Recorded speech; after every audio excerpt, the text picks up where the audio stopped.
Hey there! Ever find yourself locked out of your Warzone account because you can't remember the password? No sweat. We've got you covered. I'm going to guide you through the simple process of resetting your password so you can dive back into the action and land those epic headshots. Let's not waste any more time and let's get started. First, open up your preferred browser and head over to this link provided. Don't worry about typing it out. You can simply copy it from the video description below. After that, input the email linked to your Warzone account and hit the continue button.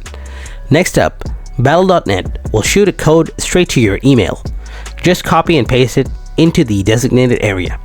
If the code hasn't arrived yet, no biggie, click on resend code to give it another shot.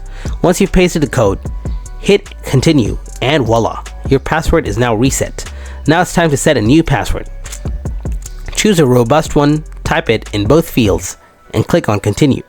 Following that, you're all set to log in with your fresh password. And there you have it, folks. That's the step-by-step process to reset your Warzone account password.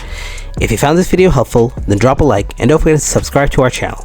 And if you have any kind of questions, then please ask them in the comment section below. Thanks for watching.